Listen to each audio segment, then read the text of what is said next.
भावनाओं को समझने के लिए शब्दों का साथ चाहिए और रिश्ता निभाने के लिए मन में विश्वास चाहिए। सुप्रभात, मैं हूं प्रतिबिंब शर्मा आपके साथ। सबसे पहले नजर मुख्य गतिविधियों पर।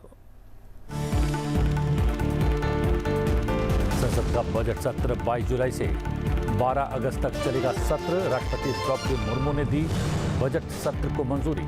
23 जुलाई को वित्त मंत्री निर्मला सीतारमण रिकॉर्ड 7वीं बार पेश करेंगी बजट। बजट तैयार करने की प्रक्रिया के तहत उद्योग जगत और सामाजिक क्षेत्र के प्रतिनिधियों सहित विभिन्न संबंधित लोगों के साथ वित्त मंत्री निर्मला सीतारमण ने विचार विमर्श किया पूरा। वित्त मंत्रालय ने 19 जून से 5 जुलाई तक आयोजित किए बजट से जुड़ी विचार बैठकें।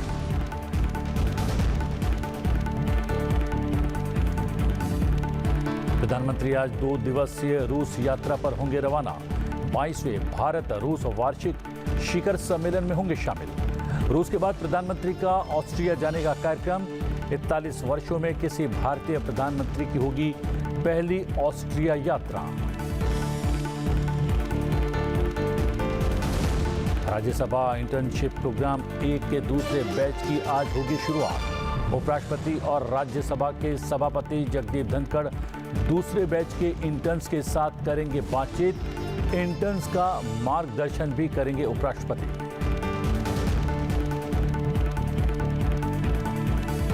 भारतीय टीम ने T20 सीरीज के दूसरे मुकाबले में जिम्बाब्वे को 100 रन के बड़े अंतर से हराया।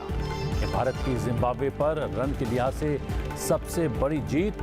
अभिषेक शर्मा ने लगाई सेंचुरी, ऋतुराज ने भी जड़ा अर्धशतक।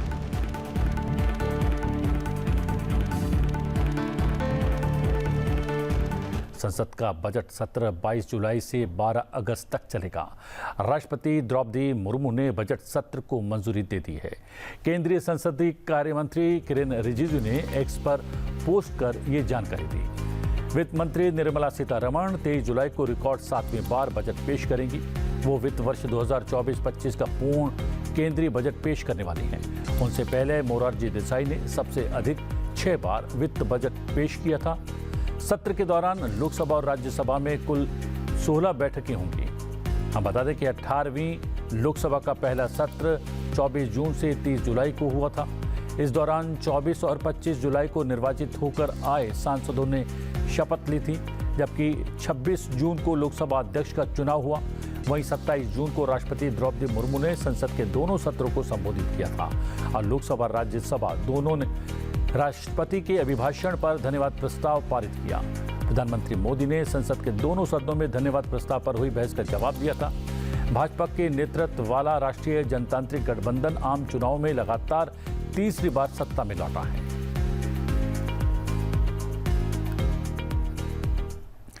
केंद्रीय वित्त एवं कॉरपोरेट मामलों की मंत्री निर्मला सीतारमण बजट तैयार करने की प्रक्रिया के तहत उद्योग जगत और सामाजिक क्षेत्र के प्रतिनिधियों सहित विभिन्न संबंधित लोगों के साथ विचार विमर्श को पूरा कर चुकी हैं।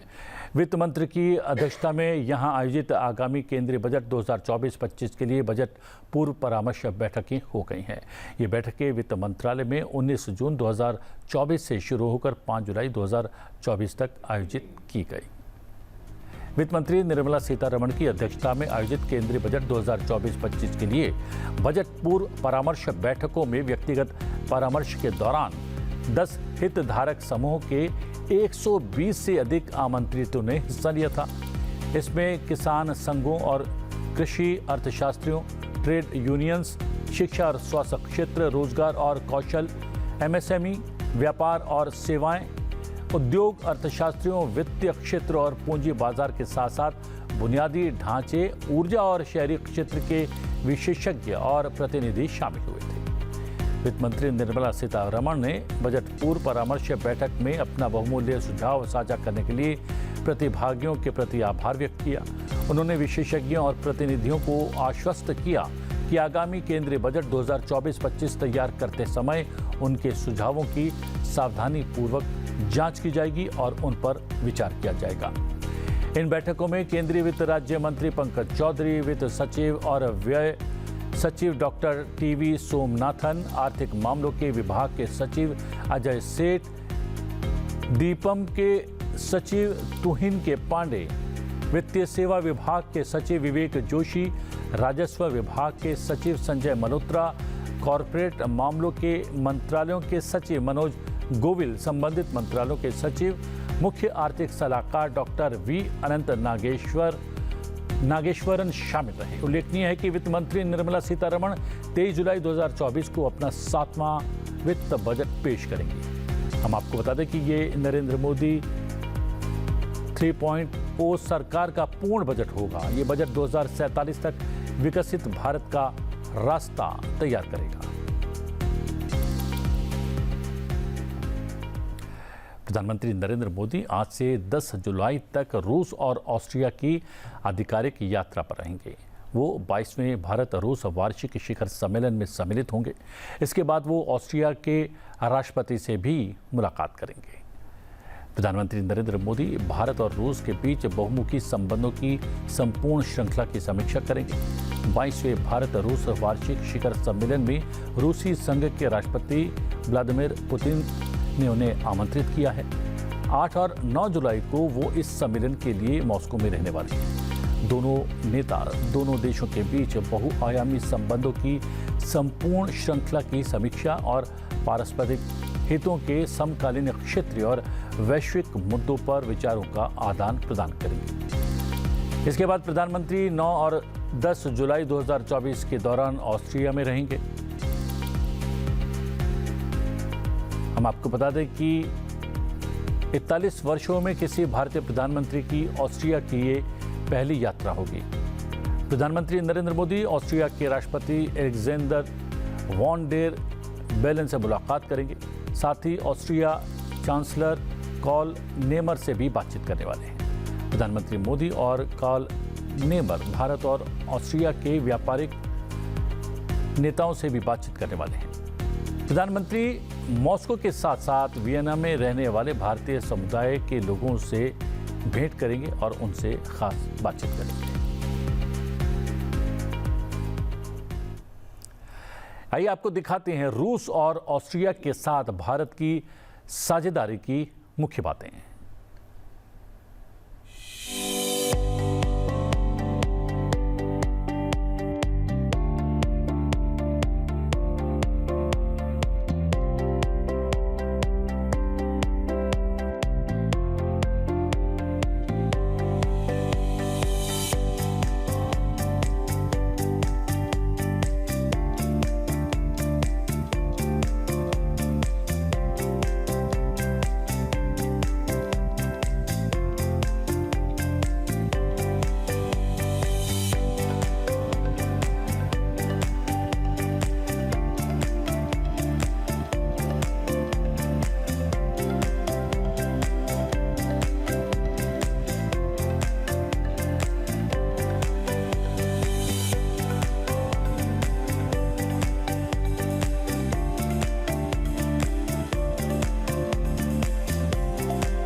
हम आपको बताते कि रूस में प्रवासी भारतीय प्रधानमंत्री की यात्रा को लेकर अति उत्साहित हैं। वहां होने वाले सामुदायिक कार्यक्रम की तैयारियां भी जोर शोर से चल रही हैं। आइए आपको दिखाते हैं इस तैयारी की कुछ झलकियां।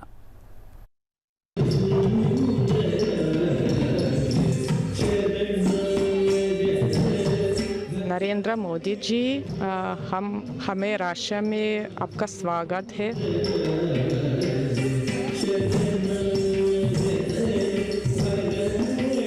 I'm really happy that relationship between two my beloved countries, my motherland Russia and India, are really strong, and I'm happy that Narendra Modi is coming again to Moscow.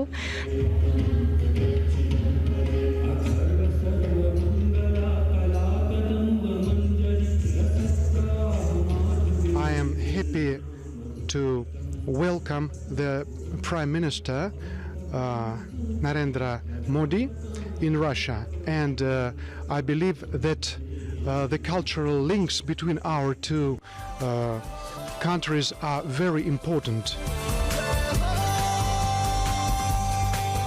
We are very happy to perform and welcoming dance program and represent this beautiful art form of India. And by this we expressing our big love to India, to Indian culture. And this is very auspicious day for us.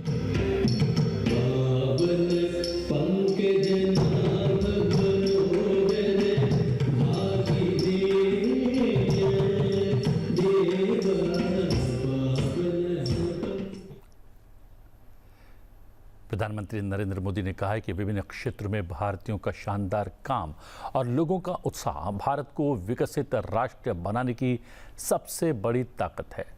Jain international trade organisation को उसके incubation innovation fund के 7वें स्थापना दिवस पर लिखित संदेश में प्रधानमंत्री नरेंद्र मोदी ने ये बातें कही। उन्होंने लिखा कि भारत के लिए दुनिया भर में जिस तरह का आशावाद और भरोसा देखा जा रहा है वो देश की ताकत का प्रतिबिंब है। प्रधानमंत्री ने कहा कि भारत अपार संभावना वाला देश है। विभिन्न क्षेत्रों में उत्कृष्ट काम करने वाले हमारे देशवासियों की भागीदारी और देश को विकसित करने का उनका उत्साह हमारी सबसे बड़ी ताकत है। प्रधानमंत्री ने प्रौद्योगिकी के उपयोग पर ध्यान केंद्रित करते हुए साल 2047 तक भारत को विकसित राष्ट्र बनाने का लक्ष्य रखा है। प्रधानमंत्री ने JITO के माध्यम से शिक्षा, स्वास्थ्य और अन्य क्षेत्रों में किए गए जैन समुदाय के कार्यों और प्रयासों की सराहना की। उन्होंने कहा कि विदेशी उत्पादों पर निर्भरता कम करना और स्थानीय उत्पादों को बढ़ावा देना उनकी उल्लेखनीय उपलब्धियों में से एक है। भारत के उपराष्ट्रपति और राज्यसभा के सभापति आज राज्यसभा इंटर्नशिप प्रोग्राम 1 के दूसरे बैच के इंटर्न्स के साथ खास बातचीत करेंगे। हम आपको बता दें कि राज्यसभा इंटर्नशिप प्रोग्राम 1 यानी RSIP1 के दूसरे बैच की शुरुआत आज यानी 8 जुलाई से हो रही है और 2 अगस्त को सुबह 11 बजे इस इंटर्नशिप कार्यक्रम का समापन होगा। भारत के उपराष्ट्रपति और राज्यसभा के सभापति जगदीप धनखड़ आज इस इंटर्नशिप प्रोग्राम 1 की शुरुआत में दूसरा बैच के इंटर्न्स के साथ बातचीत करेंगे और इंटर्न्स का मार्गदर्शन भी करेंगे। अपने संसदीय क्षेत्र कोटा बूंदी के दौरे पर आए लोकसभा अध्यक्ष ओम बिरला कोटा के अनंतपुरा स्थित लवकुश वाटिका में पौधा लगाकर प्रधानमंत्री नरेंद्र मोदी के एक पेड़ मां के नाम अभियान में शामिल हुए। इस अवसर पर कई संगठनों और विद्यार्थियों ने भी पौधे लगाए। लोकसभा अध्यक्ष ओम बिरला ने उनसे पर्यावरण संरक्षण को जन आंदोलन बनाने का आग्रह किया। उन्होंने उनसे नियमित रूप से पौधे लगाने और सस्टेनेबल जीवन शैली को बढ़ावा देने का भी आग्रह किया। लोकसभा अध्यक्ष ओम बिरला ने कहा कि आने वाली पीढ़ियों के लिए हरा भरा और बेहतर भविष्य बनाने के लिए हर साल कोटा बूंदी में बड़े पैमाने पर वृक्षारोपण अभियान चलाया जाएगा। इससे पहले शनिवार को लोकसभा अध्यक्ष ओम बिरला का अपने संसदीय क्षेत्र में पहुंचने पर भव्य स्वागत किया गया। लगातार दूसरी बार लोकसभा अध्यक्ष बनने के बाद लोगों ने सड़कों पर कतार लगाकर उनका अभिवादन किया, मालाएं पहनाई, उनके आगमन का जश्न धूमधाम से मनाया। लोकसभा अध्यक्ष ओम बिरला ने लगभग 80 किलोमीटर का रोड शो भी किया।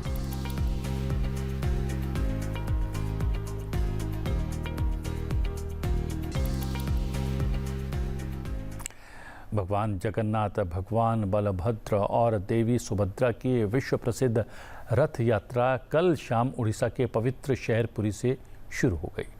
राष्ट्रपति द्रौपदी मुर्मू इस वार्षिक उत्सव में शामिल हुई। ओडिशा के पुरी में रविवार को भगवान जगन्नाथ की भव्य रथ यात्रा निकाली गई। इस दौरान विश्व प्रसिद्ध रथ यात्रा में शामिल होने पहुंची देश की महामहिम राष्ट्रपति द्रौपदी मुर्मू ने देवी सुभद्रा का रथ खींचा, जहां दुनिया के विभिन्न हिस्सों से लाखों भक्त और श्रद्धालु रथ खींचने और भगवान के पवित्र दर्शन करने के लिए एकत्रित हुए। इस अवसर पर राष्ट्रपति द्रौपदी मुर्मू ने रथों की परिक्रमा की और माथा भी टेका। इस दौरान भगवान जगन्नाथ अपने बड़े भाई बलभद्र और बहन सुभद्रा के साथ रथ पर सवार होकर गुड़िंचा देवी के मंदिर की ओर प्रस्थान करते हैं। 8 दिनों के बाद उनकी वापसी के साथ ये यात्रा संपन्न हो जाती है। इस बार ये दिव्य यात्रा घंटा, कहली और तेलिंगी जैसे वाद्य यंत्रों की थाप के साथ धाड़ी पहाड़ी शाही अनुष्ठान के बाद शुरू हुई। इस अनुष्ठान के बाद पुरी के शंकराचार्य निश्चलानंद सरस्वती ने रथों पर सवार देवताओं की पूजा की। परंपरा के अनुसार रथों को सूर्यास्त तक खींचा जाता है और आज फिर ये यात्रा शुरू हुई। परंपरागत रूप से 1 दिन की ये रथ यात्रा इस बार 2 दिनों तक चलेगी। और बात कर लेते हैं मौसम की। राष्ट्रीय राजधानी दिल्ली और एनसीआर में बारिश के चलते काफ़ी हद तक लोगों को गर्मी से राहत मिली है। वहीं भारत मौसम विज्ञान विभाग ने कई राज्यों में बारिश का पूर्वानुमान जारी किया है। मौसम विभाग ने अगले 5 दिनों में पश्चिमी तट, पूर्वोत्तर पूर्वी भारत के कई हिस्सों और उत्तर प्रदेश में तेज वर्षा होने का अनुमान जताया है।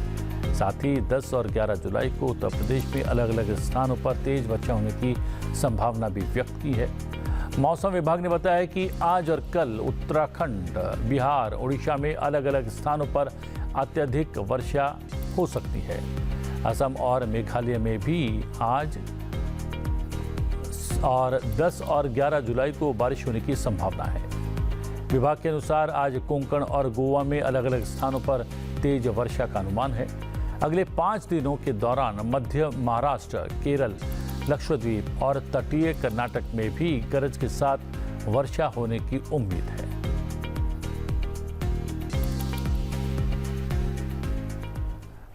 पेरिस ओलंपिक के लिए क्वालिफाई कर चुके लंबी दूरी के धावक अविनाश साबले ने रविवार को पेरिस डायमंड लीग प्रतियोगिता की 3000 मीटर बाधा दौड़ में अपना ही राष्ट्रीय रिकॉर्ड तोड़ दिया। अविनाश साबले स्पर्धा में 6ठे स्थान पर रहे। एशियंस गेम के चैंपियन ने 8 मिनट 9.91 सेकंड के समय के साथ फिनिशिंग लाइन पार की, जिससे उनका राष्ट्रीय रिकॉर्ड 1 सेकंड से भी अधिक समय से बेहतर हो गया। वो चार्लेटी स्टेडियम में पुरुषों की 3000 मीटर स्टीपल चेज में 6ठे स्थान पर रहे। भारत का पिछला राष्ट्रीय रिकॉर्ड 8 मिनट 11.20 सेकंड समय का था, जिसे अविनाश साबले ने 2 साल पहले बर्मिंघम में कॉमनवेल्थ गेम्स में रजत पदक जीतकर हासिल किया था। कीनिया के फेथ केपिएगन ने महिलाओं की 1500 मीटर दौड़ 3 मिनट 49.4 सेकंड में पूरी करते हुए विश्व रिकॉर्ड बनाया। फेथ ने 3 मिनट 49.11 सेकंड का अपना ही पिछला रिकॉर्ड तोड़ दिया। तो उन्होंने पिछले साल ये रिकॉर्ड, हम बता दें कि फ्लोरेंस में बनाया था। भारतीय क्रिकेट टीम ने T20 सीरीज के दूसरे मुकाबले में जिम्बाब्वे को 100 रन के बड़े अंतर से हरा दिया। ये भारत की जिम्बाब्वे पर रन के लिहाज से सबसे बड़ी जीत है। हरारे स्पोर्ट्स क्लब में टीम इंडिया ने टॉस जीतकर बल्लेबाजी चुनी और अभिषेक शर्मा शतक, ऋतुराज गायकवाड़ 77 रन और रिंकू सिंह 48 रन की पारियों के सहारे 234 रनों का विशाल स्कोर खड़ा कर दिया। ये जिम्बाब्वे के खिलाफ किसी भी टीम का सबसे बड़ा स्कोर रहा है। इससे पहले ऑस्ट्रेलिया ने 2018 में 229 रन का स्कोर बनाया था। हम बता दें कि जवाबी पारी में जिम्बाब्वे की टीम 134 रन बनाकर ऑल आउट हो गई। ये भारत की जिम्बाब्वे के खिलाफ रन के अंतर से सबसे बड़ी जीत रही। इससे पहले टीम इंडिया ने 2022 T20 विश्व कप में मेलबर्न के मैदान पर जिम्बाब्वे को 71 रन से हराया था। भारतीय गेंदबाजों में आविश खान और मुकेश कुमार ने 3-3 विकेट लिए। रवि बिश्नोई को 2 विकेट मिले। अभिषेक शर्मा ने 47 बॉल पर सेंचुरी लगाई। ये जिम्बाब्वे के खिलाफ किसी भारतीय बैटर का पहला शतक है। उन्होंने 7 चौकों और 8 छक्के मारे। अभिषेक ने ऋतुराज गायकवाड़ के साथ दूसरे विकेट के लिए 132 रन की पार्टनरशिप भी की। रिंकू सिंह ने महज 22 बॉल पर 48 रन की पारी खेली। जिम्बाब्वे से ओपनर वेस्ले मदेवेर ने 43 रन बनाए। मध्य प्रदेश के कोनो नेशनल पार्क में चीता गामिनी अपने 5 बच्चों के साथ बारिश का आनंद लेती हुई नजर आई। यहाँ उसके बच्चे बारिश के बीच खेल रहे थे तो वहीं माँ गामिनी उनकी निगरानी कर रही थी। चलते चलते आपको भी दिखाते हैं मन को मोह लेने वाली इन तस्वीरों को। आप देखिए ये तस्वीरें, मुझे दीजिए आज्ञा, लेकिन बने रही संसद टीवी के साथ। नमस्कार।